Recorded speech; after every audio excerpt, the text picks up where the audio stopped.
બાપુ, એક સુંદર મજાનો ધાર્મિક અને ભક્તિમય પ્રસંગ છે અને આ પ્રસંગમાં આજે આપણે વાત કરવી છે કે રામાયણ સાથે જોડાયેલા 13 રહસ્યો વિશે.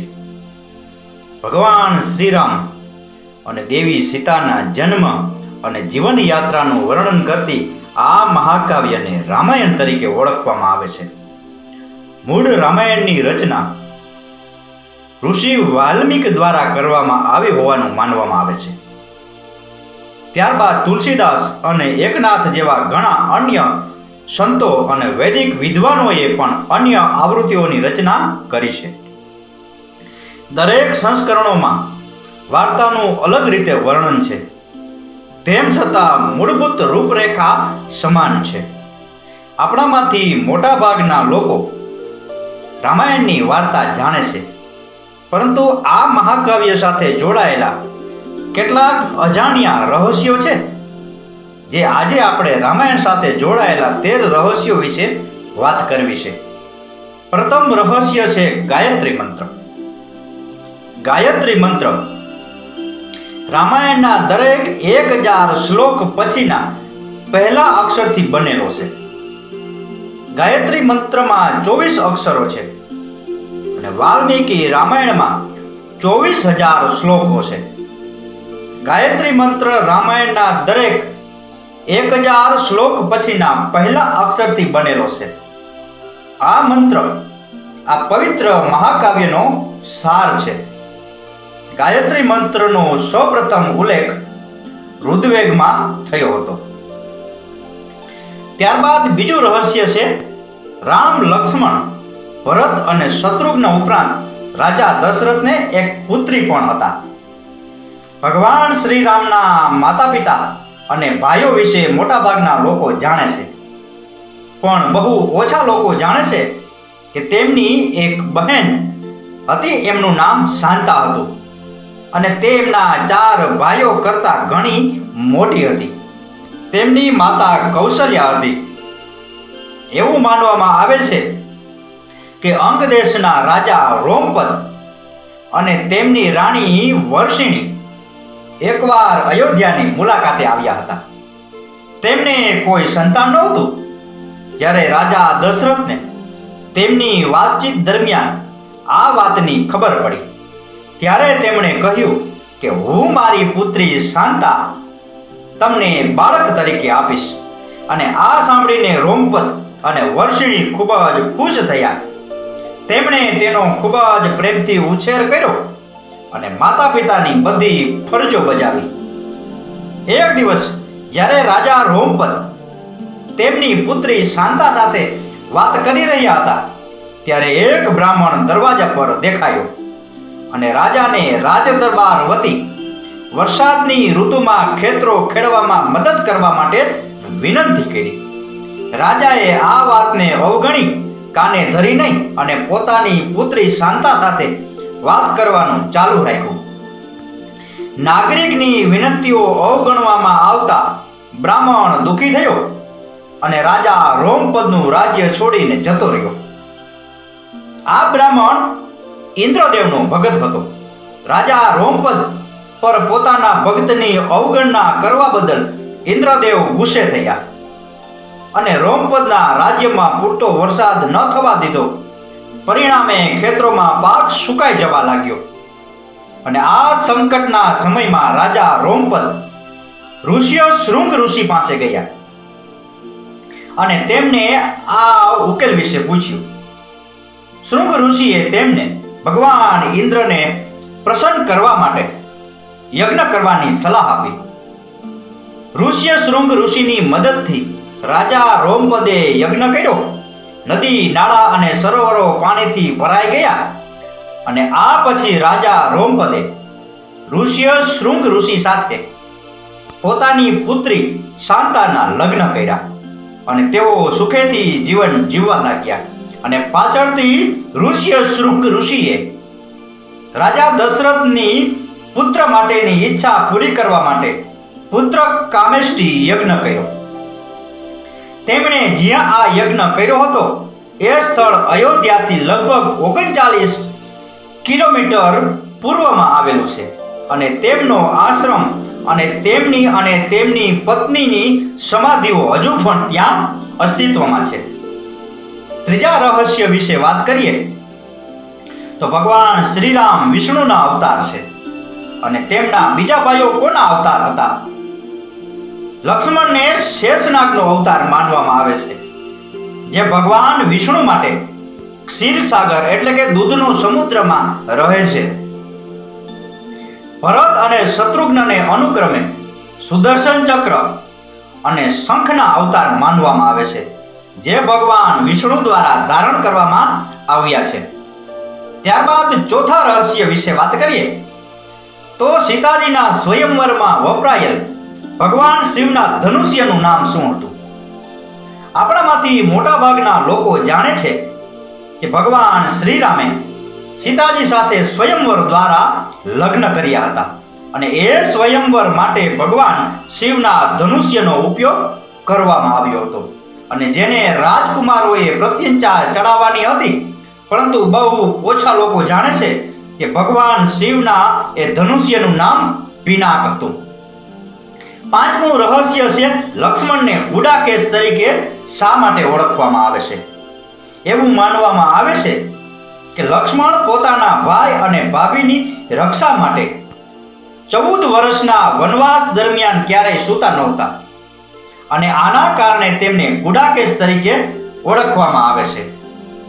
વનવાસની પહેલી રાત્રે જ્યારે રામ અને સીતાજી સૂતા હતા ત્યારે નિંદ્રા દેવી લક્ષ્મણ સમક્ષ પ્રગટ થયા અને એ સમયે લક્ષ્મણે નિંદ્રા દેવીને વિનંતી કરી કે તમે મને એવું વરદાન આપો કે 14 વર્ષના વનવાસ દરમિયાન હું ઊંઘી ન જાઉં અને હું મારા પ્રિય ભાઈ અને ભાભીનું રક્ષણ કરી શકું.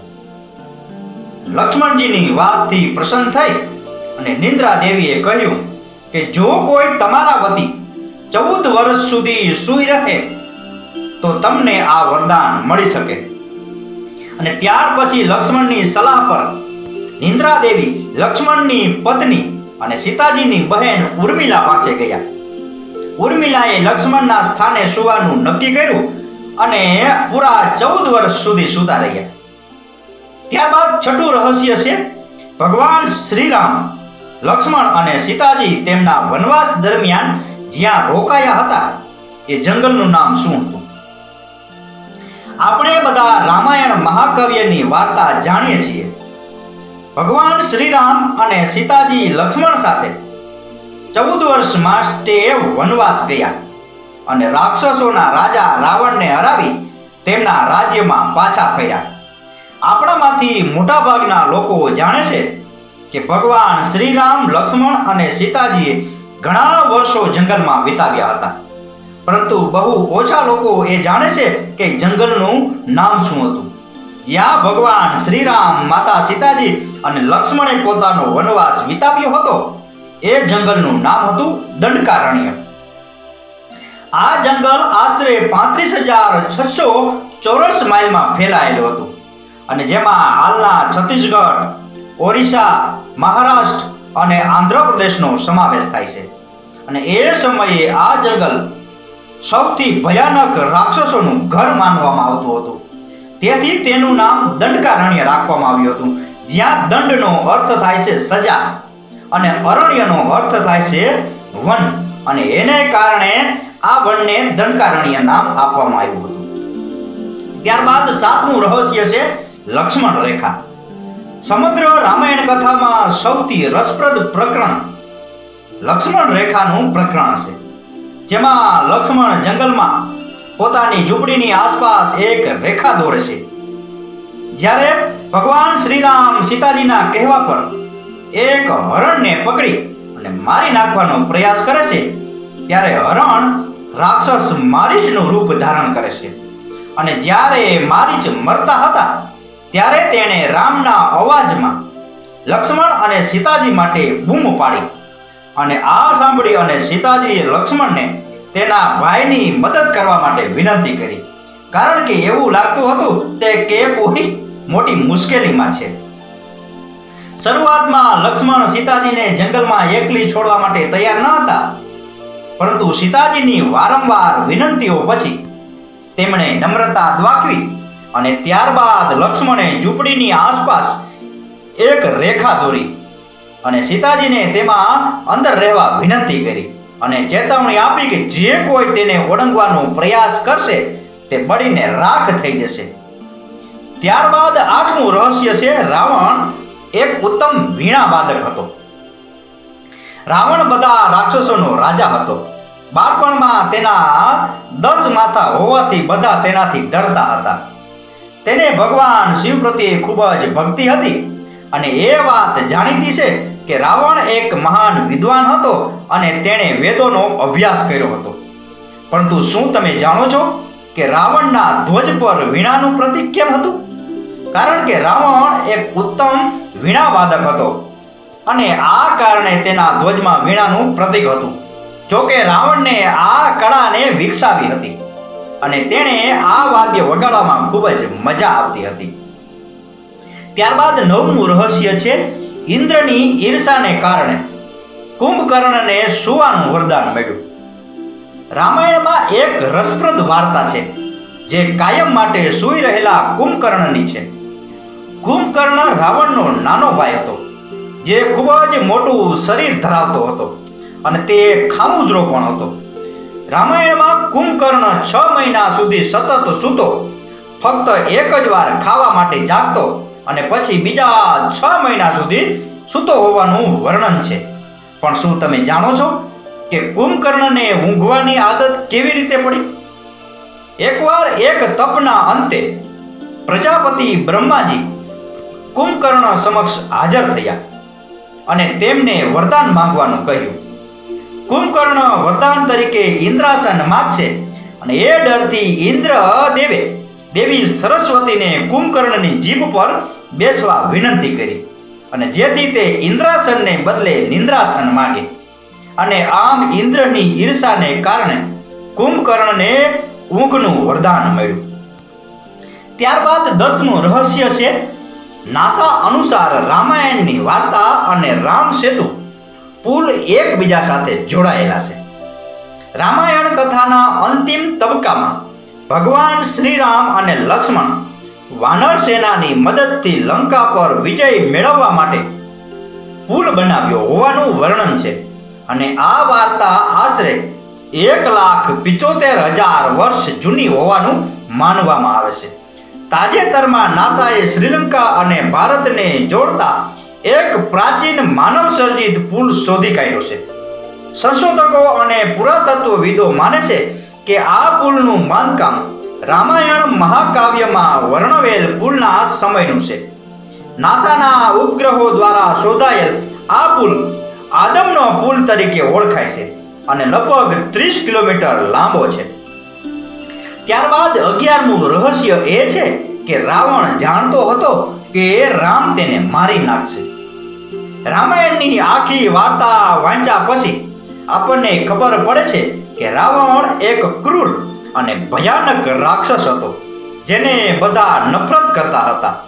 જ્યારે રાવણના ભાઈઓએ સીતાના અપહરણને કારણે રામના તેમના પરના હુમલા વિશે સાંભળ્યું ત્યારે તેઓએ તેમના ભાઈને શરણાગતિ સ્વીકારવાની સલાહ આપી અને આ સાંભળી રાવણે શરણાગતિ સ્વીકારવાનો ઇનકાર કર્યો અને રામના હાથે મૃત્યુ પામી મુક્તિ મેળવવાની ઈચ્છા વ્યક્ત કરી અને તેણે કહ્યું કે જો રામ અને લક્ષ્મણ સામાન્ય માનવી હશે તો સીતા મારી સાથે રહેશે, કારણ કે હું તે બંનેને સરળતાથી હરાવી દઈશ.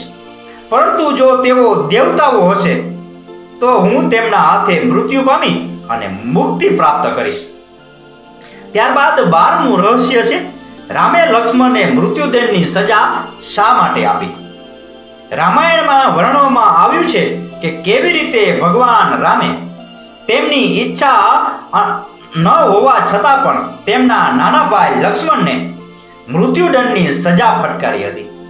ભગવાન શ્રીરામે લક્ષ્મણને મૃત્યુદંડની સજા કેમ આપી? આ ઘટના ભગવાન શ્રીરામ લંકા જીતી અને તેના રાજા બન્યા પછી અયોધ્યા પાછા ફર્યા પછી બની હતી. એક દિવસ ભગવાન યમ દેવતા ભગવાન શ્રીરામ પાસે આવ્યા અને એક મહત્વપૂર્ણ ચર્ચા કરવામાં આવતી હતી. અને ચર્ચા શરૂ કરતા પહેલા તેણે ભગવાન રામને વચન આપવા કહ્યું હતું કે તેઓ વાત કરતી વખતે કોઈ તેમની વચ્ચે આવે નહીં, અને જો કોઈ આવે અને આવું કૃત્ય કરે તો તેને મૃત્યુદંડની સજા આપવામાં આવશે. ત્યારબાદ ભગવાન શ્રી રામ લક્ષ્મણને દ્વારપાળ તરીકે નિયુક્ત કરે છે અને તેને કહે છે કે જ્યારે હું અને યમ વાતચીત કરી રહ્યા હોઈએ ત્યારે કોઈને અંદર ન આવવા દે, નહીં તો તેને મૃત્યુદંડની સજા આપવામાં આવશે. લક્ષ્મણે પોતાના ભાઈની આજ્ઞાનું પાલન કર્યું અને ચોકીદારી કરી. લક્ષ્મણના આગમનના થોડા જ સમય પછી ઋષિ દુર્વાસા ત્યાં આવ્યા. જ્યારે દુર્વાસાએ લક્ષ્મણને રામને તેમના આગમનની જાણ કરવા માટે કહ્યું ત્યારે લક્ષ્મણે નમ્રતાથી ના પાડી. અને આ સાંભળીને દુર્વાસા ઋષિ ગુસ્સે થયા અને આખા અયોધ્યાને શ્રાપ આપવાની ધમકી આપી. લક્ષ્મણે ઝડપથી નક્કી કર્યું કે શહેરના રહેવાસીઓને ઋષિના શ્રાપથી બચાવવા માટે તેમણે પોતાનું બલિદાન આપવું પડશે. અને દુર્વાસા ઋષિની જાણ કરવા અંદર ગયા. હવે ભગવાન શ્રીરામ મૂંઝવણમાં હતા, કારણ કે તેમને તેમના વચન મુજબ લક્ષ્મણને મૃત્યુદંડ આપવાનો હતો. અને આ મૂંઝવણમાં ભગવાન શ્રીરામે તેમના ગુરુ વશિષ્ઠને યાદ કર્યા અને બહાર નીકળવાનો માર્ગ માંગ્યો. ગુરુએ કહ્યું કે પોતાને પ્રિય વસ્તુનો ત્યાગ કરવો એ મૃત્યુ સમાન જ છે. તેથી પોતાનું વચન પાળવા માટે તેમણે લક્ષ્મણનો ત્યાગ કરવો જોઈએ. પણ લક્ષ્મણે આ સાંભળતા જ ભગવાન શ્રીરામને કહ્યું, ભૂલથી પણ મને છોડી ન દો. તમારાથી દૂર રહેવા કરતાં તમારા વચનનું પાલન કરી અને મૃત્યુને ભેટી લેવું વધારે સારું છે. આટલું કહી લક્ષ્મણે જળ સમાધિ લઈ લીધી. અને ત્યારબાદ 13મું રહસ્ય છે, ભગવાન શ્રીરામે સરયુ નદીમાં ડૂબકી લગાવી અને પૃથ્વી છોડી હતી. એવું માનવામાં આવે છે કે જ્યારે સીતાજીએ પૃથ્વીમાં વિલીન થયા અને પોતાનું શરીર છોડી દીધું ત્યારે ભગવાન શ્રીરામે પણ સરયુ નદીમાં જળ સમાધિ લઈ અને પૃથ્વી છોડી દીધી હતી. તો બાપુ, આ હતો રામાયણના અમુક રહસ્યો વિશેનો પ્રસંગ. આ પ્રસંગ, આ કથા, આ વાર્તા પૂરેપૂરી સાંભળી એ બદલ આપનો ખૂબ ખૂબ આભાર. આપનો દિવસ શુભ રહે. મહાદેવ.